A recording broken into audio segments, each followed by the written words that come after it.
ओम श्री सूर्याय नमः। आज रविवार को आप सुनिए रविवार व्रत की कथा। प्राचीन काल में एक राजा था और एक रानी थी।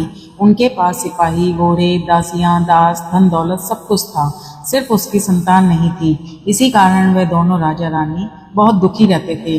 संतान प्राप्ति के लिए उन्होंने हर तरह के दान, धर्म, धार्मिक अनुष्ठान, जप, मंत्र, पूजा पाठ आदि सब किया, लेकिन इससे उनका कोई फायदा नहीं हुआ। जब राजा और रानी वृद्ध होने लगे तो दोनों को चिंता हो गई। वह दोनों सोच में पड़ गए कि अब हमारे इतने बड़े राज्य का क्या होगा, कौन बनेगा इस राज्य का वारिस, कौन लेगा प्रजा की जिम्मेदारी। राजा और रानी दिन रात इसी चिंता में घुटने लगे। उन्हें खाने और पीने की भी सुध नहीं रहती थी। तो एक सुबह राजा के दरबार में एक साधु आता है तो दासी रानी को इत्तला करती है। तब वह दासी से कहती है कि यह मेरा अंतिम दान धर्म है, इसके बाद मैं अपने हाथों से कोई दान धर्म नहीं करूंगी। रानी चावल भरा छाछ हाथ में लेकर बाहर आती है और साधु की झोली में भिक्षा डालने आगे बढ़ती है तो उसके चेहरे पर छाई उद्गतता साधु की दृष्टि में आती है। वह उससे पूछता है कि रानी साहिबा, आपको क्या हुआ है, आपको क्यों इतनी उदासी हो गई है। तब रानी साधु को सारी हकीकत बताती है और सिसकने लगती है। उस पर वह साधु कुछ पल गंभीर हो जाता है और कहता है कि चिंता मत करो रानी साहिबा, आपकी संतान की इच्छा पूरी हो जाएगी।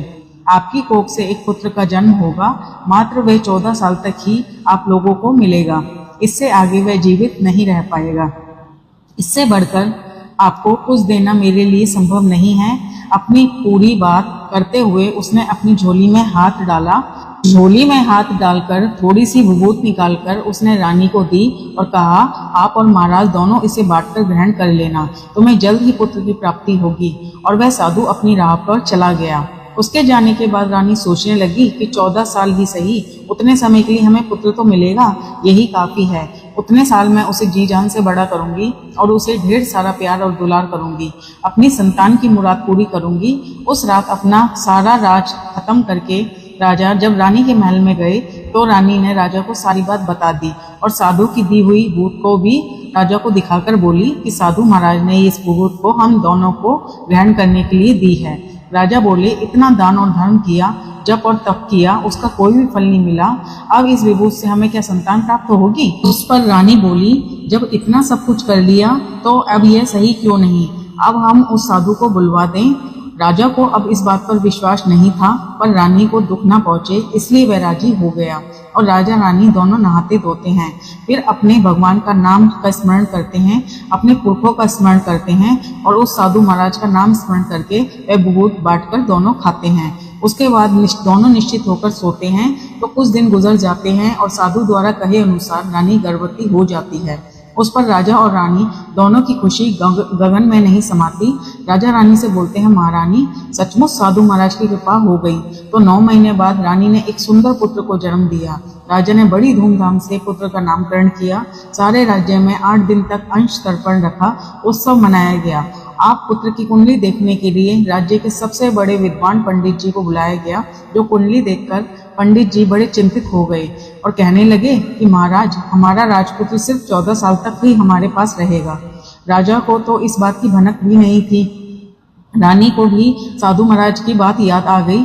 दोनों चुप रह जाते हैं। उसके बाद राजा और रानी बड़े प्यार से बेटे की परवरिश करते हैं, उसकी हर ख्वाहिश पूरी करते हैं और थोड़े समय के लिए ही सही भगवान ने संतान की अपनी मुराद पूरी कर ली। इससे वे समाधान मानते हैं। राजपुत्र दिन प्रतिदिन बड़ा होता है। जब वह 7 साल का हो जाता है तो राजा को एक अच्छे गुरु की नियुक्ति करके उससे पढ़ाई लिखाई, घुड़सवारी आदि 12 विद्याओं का शिक्षण देते हैं। जब वह सब शास्त्र विद्या में पारंपरिक हो जाता है और 12 साल की उम्र का हो जाता है, तब एक अच्छी सी कन्या खोजकर उसकी शादी करा देते हैं। तो 2 साल और बीत जाते हैं। बेटा 14 साल का हो जाता है। एक दिन राजपुत्र राजा से बोलता है, पिताजी मैं अपना सारा राज्य घूम कर देखना चाहता हूँ। आज तक मैंने सिर्फ अपने रजवाड़े के अतिरिक्त कुछ और नहीं देखा। बेटे की बात सुनकर राजा चिंतित हो जाते हैं, क्योंकि पुत्र को 14वां साल शुरू हुआ ही था। अब कोई अनहोनी होने का वक्त नजदीक आ पहुंचा था, लेकिन राजा का यह बात पुत्र को बता नहीं सकता था। राजा अपने चेहरे पर खुशी लाकर बेटे से कहता है कि हाँ जरूर बेटा, जाओ अपना सारा राज्य घूम कर देख कर आओ, कहाँ क्या है यह सब जानना चाहिए। कल मेरे बाद तुमको ही तो राजा बनना है। मात्र एक बात का ध्यान रखें, तुम जहाँ जा रहे हो, क्या कर रहे हो, यह बात अपनी पत्नी को नहीं बताना। पुत्र कहता है, ठीक है पिताजी, आपने जो कहा है मैं वैसा ही करूँगा।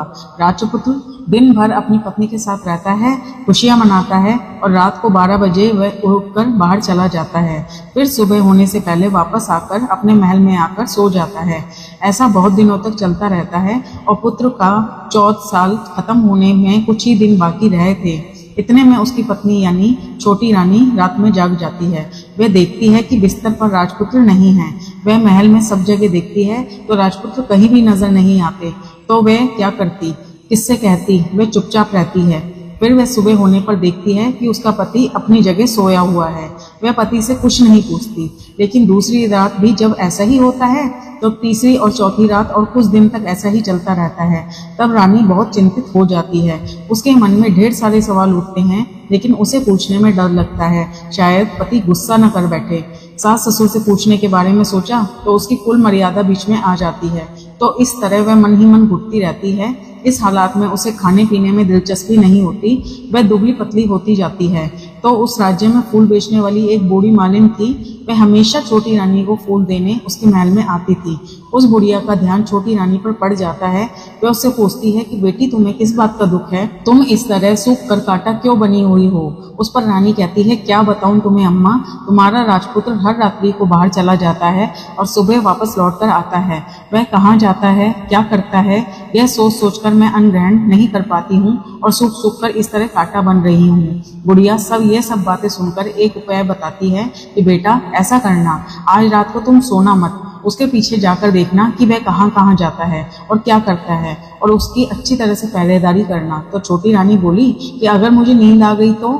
बुढ़िया बोली कि तुम्हें नींद ना आए इसलिए एक काम करना, अपने बाएं हाथ की उंगली में एक जख्म कर देना, उस पर थोड़ी सी मिर्ची छिड़कना, उससे तुम्हें बड़ी जलन होगी। उस पीड़ा से तुम्हें रात भर नींद नहीं आएगी।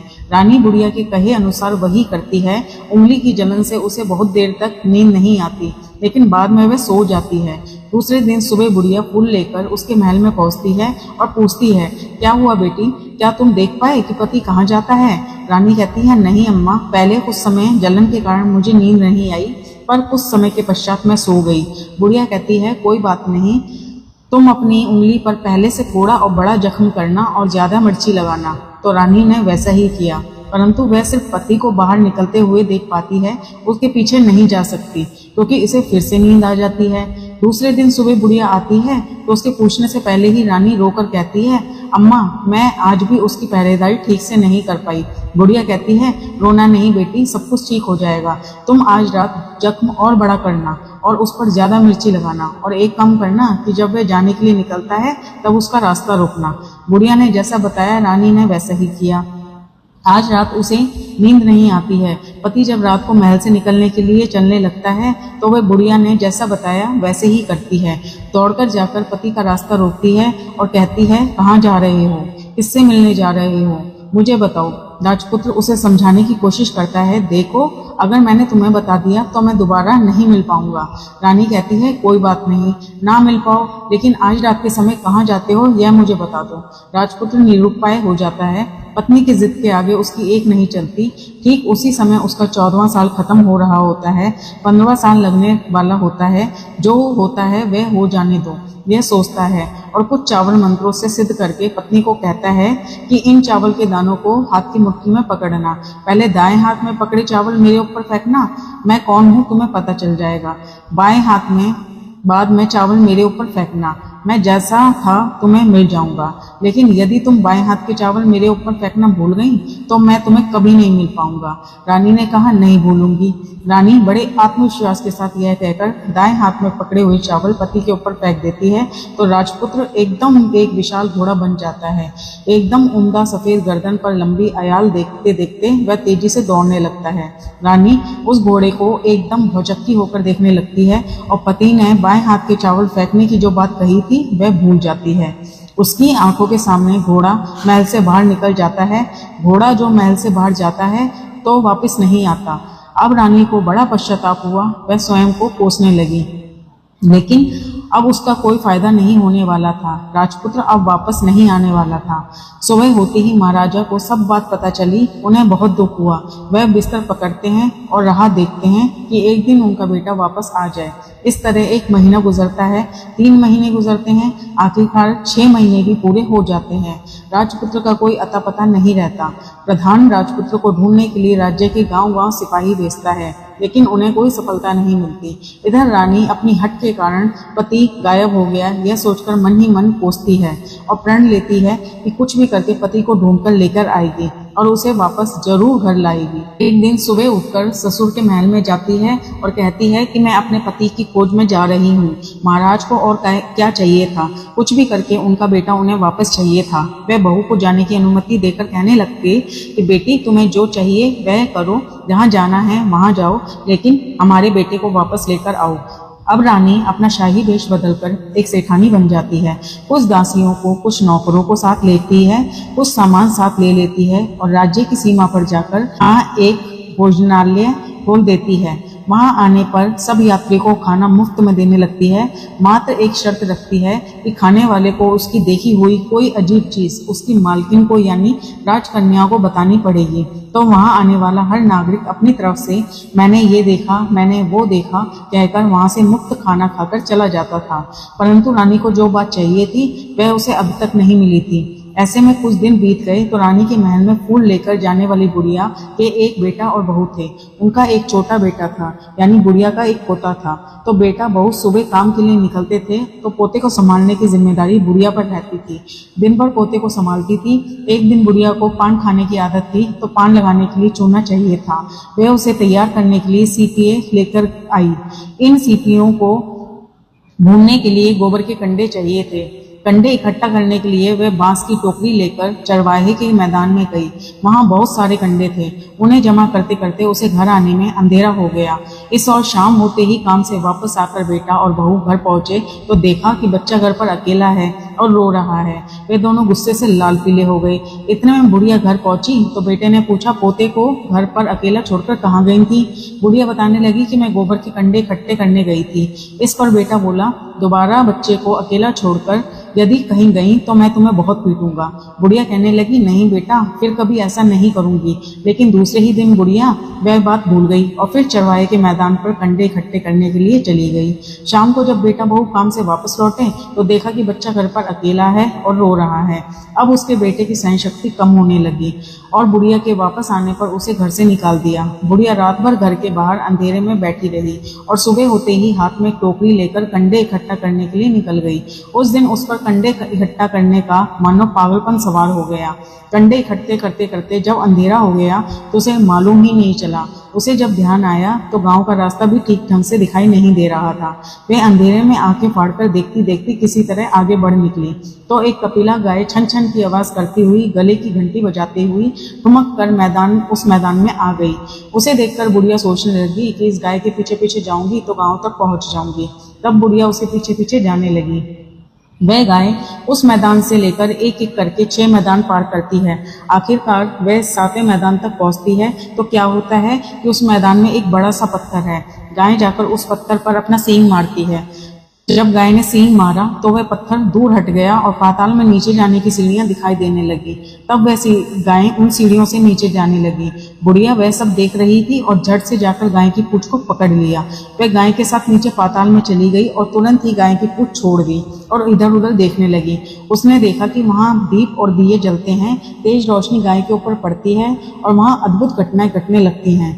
गाय के नीचे जाते ही उसके गले में अपने आप साल पड़ जाती है और छमछम करके कोई दूध आड़ी में गाय का दूध दुहाने लगा। लेकिन जो कोई वह कर रहा था वह मात्र दिखाई नहीं दे रहा था। बुढ़िया बहुत घबरा गई, कहाँ आकर फंस गई। यह सोचने लगी कि यहाँ वहाँ छिपने के लिए जगह ढूंढने लगी, लेकिन उसे कहीं भी जगह नहीं मिली। हर जगह उजाला ही उजाला था। तो वह कोने में खड़ी हो गई। जो कुछ सामने हो रहा था सिर्फ उसे चुपचाप देखने लगी। उसने कहा वहां एक उम्दा सफेद घोड़ा और 2 कुंड थे। उसमें से एक कुंड में उस घोड़े ने छलांग लगाई और ऊपर आ गया और उस घोड़े को अब राजपुत्र का रूप प्राप्त हो गया। उसने दूसरे कुंड में पानी में स्नान किया, वहां रखे नए कपड़े पहने और नजदीक ही एक सुंदर पलंग था, उस पर आकर वह बैठ गई। उसके सामने अपने आप 5 पकवानों की थाली आ गई। दूध की एक प्याली भी आ गई, 5 सुपारी आ गई। उसके सामने एक दिया जलता रहा और राजपुत्र ने खाना खाया, पानी पिया, 5 सुपारी खाई और बिस्तर पर लेट जाने से पहले सूर्यदेव का स्मरण करके सामने जलते हुए दिए से पूछा, हे दीपंकर, मेरे माता पिता क्या कर रहे हैं? दिया बताने लगा, बेटे के शोक में डूबे हैं, राजभार कौन संभाल रहा है? तो उसने बोला कि राज्य प्रधान संभालते हैं। उसने पूछा कि मेरी पत्नी क्या करती है? तो दिए ने बोला, उसने चौराहे पर भोजनालय शुरू कर दिया है, आते जाते लोगों से वह नई खबर के बारे में पूछती रहती है। दिए के यूं कहते ही राजपुत्र कहने लगा, ठीक है। उसके बाद वह सो गया। बुढ़िया कोने में खड़ी हुई ये सब देख रही थी। ऐसी अद्भुत घटना उसने जिंदगी में पहली बार देखी थी। उसे अंदर ही अंदर चुलबुलाहट होने लगी। उत्सुकता से वह देखने लगी, लेकिन उसके बाद और कुछ घटनाएं नहीं घटती। रात गुजर गई और सुबह हो गई। पलंग पर सोया हुआ राजपुत्र उठा। फिर से पहले उसने कुंड में छलांग लगाई, तो अब वह फिर से घोड़ा बनकर कुंड से बाहर आ गया। वह तेजी से उच्च पताल नगरी से बाहर निकल गया, लेकिन वह कहाँ गया, बुढ़िया को कुछ पता ही नहीं चला। उसके बाद पिछली रात की तरह कोई उस गाय को छमछम करके दूध दुहाने लगा। जैसे ही दूध दोहना कम हो गया, उसके गले की साल अपने आप खुल गई। वह गाय तेजी से ऊपर जाने लगी, सीढ़ियों की ओर भागने लगी। गाय को दौड़ता देख बुढ़िया सोचने लगी कि अब गाय के साथ यहाँ से ऊपर जाना ही समझदारी होगी, नहीं तो कोई मुसीबत आकर उसके ऊपर टपक जाएगी। झट से उसने गाय की पूंछ पकड़ ली और गाय के साथ ऊपर आ गई। गाय जब ऊपर पहुंची तो उस सुरंग का रास्ता अपने आप बंद हो गया। उसके मुंह से एक बड़ा सा पत्थर पहले की तरह खड़ा हो गया। ऊपर आकर वह गाय जंगल की ओर निकली। इधर बुढ़िया एकदम बावली सी हो गई। उसने पाताल नगरी में जो कुछ भी देखा वह जल्द ही जल्द किसी को बताने के लिए उतावली हो गई। उसे एकदम याद आया कि नगर की सीमा पार कोई औरत भोजनालय चलाती है और नई बात बताने वालों का अच्छा खाना पीना मुफ्त में देती है। वह सोचने लगी, क्यों ना मैं यह बात उस औरत को जाकर बताऊं। यदि उसे यह बात पसंद आई तो बाकी जीवन खाने पीने की झंझट से मुक्ति मिल जाएगी। बुढ़िया ने मन में तय किया और तुरंत उस भोजनालय के द्वार पर पहुंच गई। नगाड़े के सामने खड़ी हो गई और जोर जोर से नगाड़ा बजाना शुरू कर दिया। नगाड़े का शोर इस तरह मालकिन यानी छोटी रानी मन में प्रसन्न हो जाती है कि शायद कोई बड़ी बात लेकर यहाँ आया है। रानी सिपाहियों को आदेश देती है कि जाइए और जो कोई भी आया है उसकी अच्छी तरह खातिरदारी कीजिए। आदेश पाते ही सिपाही नीचे दौड़कर आए तो एक बुढ़िया नगाड़ा बजा रही थी। उन्होंने पूछा, क्यों नहीं बुढ़िया, क्या हुआ, क्यों नगाड़ा बजा रही हो? बुढ़िया बोली, कुछ नहीं बेटा, यहाँ खाना मिलता है ना, इसलिए आई हूँ। खाना चाहिए, मिलेगा, लेकिन तुझे कोई नई बात बतानी पड़ेगी। हाँ बताऊंगी, एक बात मालूम है मुझे। इस पर सिपाही उसे अंदर लेकर गए। उन्होंने मालकिन का आदेश था जो कोई भी बूढ़ा बुजुर्ग वहां आए उनके साथ अच्छी तरह से पेश आना, उनका अच्छे से आदर सत्कार करना। तो सिपाहियों ने उस बुढ़िया का भरपूर आदर सत्कार किया। यह उसे बड़ी सिद्ध थाली भरकर व्यंजन परोसते हैं। बुढ़िया कुछ दिनों से भूखी थी, वह खाने पर टूट पड़ी। खाना खाने के बाद सिपाही ने उसे नई साड़ी पहनने को दी। उसके बाद उसे लेकर रानी के पास आए। बुढ़िया और रानी ने तुरंत एक दूसरे को पहचान लिया। तब रानी ने बुढ़िया से कहा कि अम्मा, अब बताओ तुमने क्या नई बात देखी है? नई बात? मैंने कोई नई बात नहीं देखी है। बुढ़िया बोली, वह तो मेरे पास तुम्हें देने के लिए खाने के पैसे नहीं थे, इसलिए मैंने झूठ कहा और नगाड़ा बजाया। रानी ने कहा, अम्मा घबराना नहीं, मैं किसी और को तुम्हारा नाम नहीं बताऊंगी। फिर भी बुढ़िया ने कहा कि मेरे पास कोई नई बात नहीं है। इस पर रानी ने कहा, देखो ये अम्मा, यदि तुमने मुझे नई बात नहीं बताई तो जिंदगी भर के लिए तुम्हारी देखभाल करूंगी और तुम्हें रानी माता की तरह रखूंगी। अब बुढ़िया बताने को तैयार हो गई। उसने जो कुछ भी उस चराह मैदान में देखा था वह सब कुछ कुंवर रानी को बता दिया। बुढ़िया की वह बातें सुनकर कुंवर रानी को यकीन हो गया कि वह राजपुत्र उसी का पति है। वह तुरंत बुढ़िया से बोली कि अब माँ, मुझे उस जगह पर ले चलो।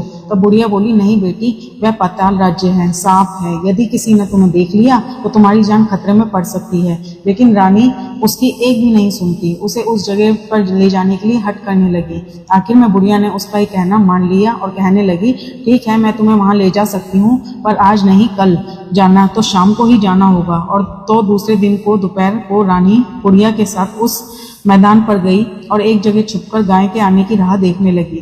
दिन ढलते ही अंधेरा गिरने लगा और गाय हमेशा की तरह वहां आ गई। मैदान के उस कोने में जाकर उसने पत्थर पर सींग मारा तो छत से पत्थर हटकर वहां पर सुरंग में जाने का रास्ता खुल गया। गाय उस रास्ते से नीचे उतरने लगी तो बुढ़िया रानी से कहने लगी, जल्दी आगे आओ, हम गाय की पूंछ पकड़कर नीचे उतरेंगे।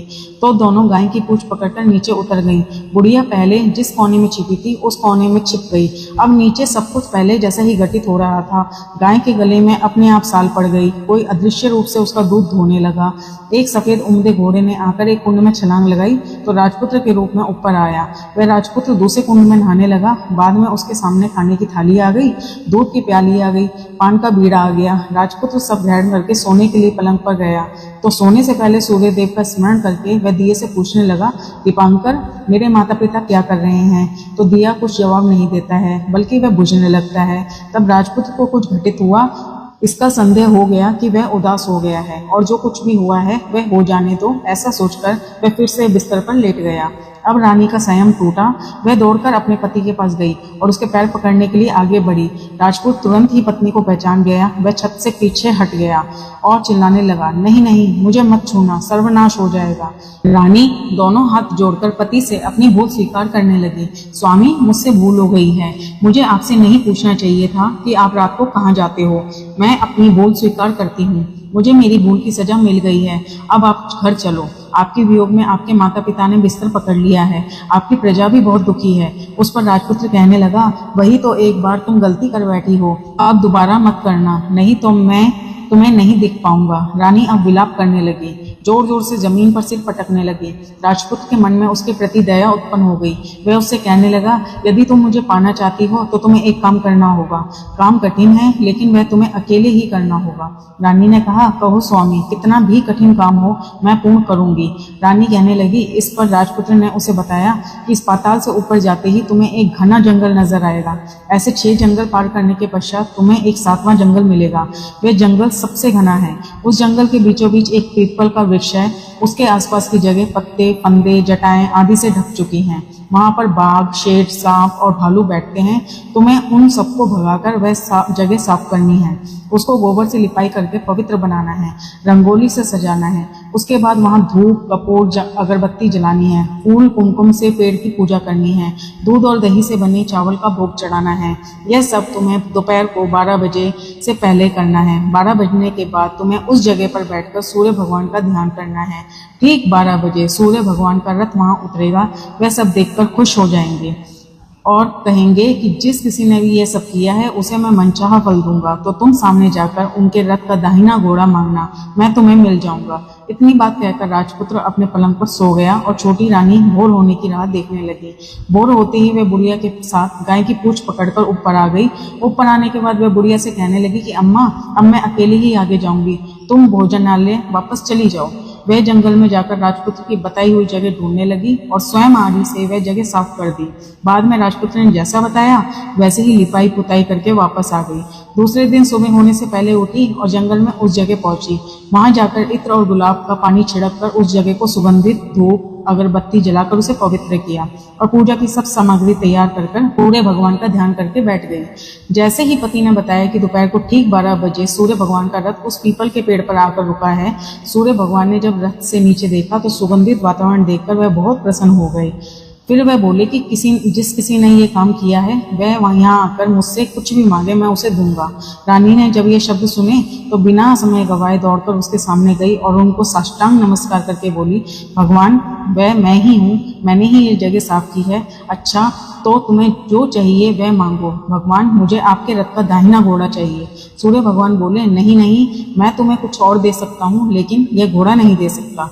मेरे रथ के 12 घोड़े हैं, तुम चाहे तो कोई और घोड़ा मांग लो, लेकिन यह दाहिना घोड़ा नहीं, वह मैं तुम्हें नहीं दे सकता। छोटी रानी ने एक नहीं सुनी। वह सूर्यदेव से एक ही बात कह रही थी, वही दाहिना घोड़ा मुझे दे दीजिए, नहीं तो मैं आपके पैरों में गिरकर अपनी जान दे दूंगी। अब सूर्यदेव धर्म संकट में पड़ गए। उन्होंने वचन दे दिया था, अब अपने वचन से पलट भी नहीं सकते। ठीक है, दे दिया तुम्हें ये घोड़ा। सूर्यदेव ने कहा, फिर एक बात और कही कि देखो, मैंने तुम्हें घोड़ा दे तो दिया है, लेकिन वह तुम्हें यहाँ नहीं मिलेगा, तुम्हें उसे पाताल में जाकर लाना होगा। रानी बोली, पाताल में ही क्यों भगवान? मैं उसे पाने के लिए कहीं भी जा सकती हूँ। रानी को वचन देकर सूर्यदेव अपने मार्ग को चले गए। इधर रानी जंगल से अपने भोजनालय में पहुंच आ गई।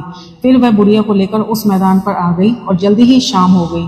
शाम होते ही वहां वह गाय आई और उसने सींग मारकर सुरंग का पत्थर हटाया और नीचे उतरने लगी और रानी और बुढ़िया जल्दी जल्दी उसकी पूंछ पकड़कर नीचे उतरी आई। नीचे पाताल में सब घटनाएं पहले की तरह घटने लगी। घोड़े का एक कुंड में नहाकर राजपुत्र बन जाना, नहा धोकर पलंग पर जाकर बैठ जाना, तो उसे खाने की थाली और दूध की प्याली, पान का बीड़ा आना। लेकिन आज एक नई बात घटी। आज दो दो थाली, दो दो दूध की प्याली और दो दो पान के बीड़े उसके सामने आ गए। वह कुछ नहीं बोला। अपने हिस्से की थाली खाकर, दूध पीकर और पान का बीड़ा चबाकर वह सोने चला गया और हमेशा की तरह दिए से पूछने लगा, दिए, मेरे माता पिता क्या करते हैं? दिए ने बताया, वे दोनों तुम्हारी शोक में मरने की स्थिति में पहुंच गए हैं। ऐसा झट से उसकी आंखों में आंसू टपकने लगे। फिर वह पूछने लगा, दिए, दीपंकर, मेरा राज्य कौन चला रहा है? तुम्हारा राज्य प्रधान चला रहा है। वह सब कुछ हड़प चुका है। वह प्रजा पर बहुत अत्याचार कर रहा है। यह सुनकर राजपुत्र को बहुत गुस्सा आया। वह गुस्से से अपनी मुट्ठी भेजने लगा। अब वह पूछने लगा, दिए, दीपंकर, मेरी पत्नी क्या कर रही है? अब दिया कुछ नहीं बोला और चुप रह गया। अब रानी का संयम जवाब दे गया। वह दौड़कर पति के गले लग गई। अब मैं तुम्हें मिल गया। राजपुत्र कहने लगा, सच कहते हैं, अब आप फिर से घोड़ा तो नहीं बनोगे? नहीं, दोबारा घोड़ा नहीं बनूंगे। तुमने जो इतने सारे कष्ट उठाए हैं मुझे पाने के लिए, इसलिए सूर्यदेव ने मुझे सदा के लिए घोड़े के जन्म से मुक्त कर दिया है। राजपुत्र ने बड़े प्यार से उसे गले लगाया। उसके आंसू पहुंचे और कुछ देर पश्चात सुबह हो गई तो गाय की श्रृंखला टूटकर ऊपर भूलोक जाने लगी। रानी, राजपुत्र और बुढ़िया उसकी पूंछ पकड़कर ऊपर आ गए। ऊपर आने पर वह सीधे भोजनालय में पहुंचे। वहां पर सब सामान लोगों ने बांट दिया। उन्होंने ताला लगाकर अपने राज्य लौट गए। राजपुत्र वापस आता है और उसके तेवर देखकर प्रधान घबरा जाता है। राजपुत्र ने उसे बंदी बनाकर कैद खाने में डाल दिया और राज्य की बागडोर अपने हाथ में ले ली। उसके बाद वह अपने माता पिता को मिलने उसके महल में गया। तब राजपुत्र क्या देखता है कि उसके माता पिता उसके शोक में अस्थि पंजर बने पड़े हैं। पुत्र को वापस आया देखकर मरणासन राजा रानी की आंखों से टप टप आंसू टपकने लगे। इन दोनों ने पुत्र को गले लगाया, उसे प्यार से सहलाया और इतना होने के बाद उनकी सेहत में एकदम सुधार आने लगा। वे अब बिस्तर से उठकर बैठ गए। पुत्र को आशीर्वाद देने लगे। राजपुत्र के आने की खबर तुरंत ही राज्य में फैल गई। प्रजा खुशी से फूली नहीं समाई। प्रजा राजन राजमहल के सामने इकट्ठा हो गई। राजपुत्र ने भी उन्हें दर्शन दिए और आज से उन्हें कोई दुख नहीं पहुंचाएगा, ऐसा वचन भी दिया। अब राजा अपने पुत्र का राज्याभिषेक करके उसे सिंहासन पर बैठाता है और बहू को महारानी का दर्जा देता है और स्वयं अपनी पत्नी के साथ ईश्वर स्मरण करते खुशी से दिन बिताता है। महाराजा बना राजपुत्र अच्छी तरह से राज्य चलाने लगा और अपनी पत्नी के साथ सुख शांति से जीवन बिताने लगा। उस बुढ़िया को रानी ने अपने ही पास रख लिया और उसकी अच्छी तरह से देखभाल करने लगी। बुढ़िया और उसके बुढ़ापे के दिन खुशी से गुजरने लगे। प्रेम से बोलिए सूर्य नारायण भगवान की जय। आपको आज की कथा पसंद आई हो तो वीडियो को लाइक करना मत भूलिएगा, शेयर कीजिएगा, कमेंट में भगवान श्री सूर्य नारायण की जय लिखिएगा और चैनल को भी सब्सक्राइब करिएगा। प्रेम से बोलिए भगवान सूर्यदेव की जय।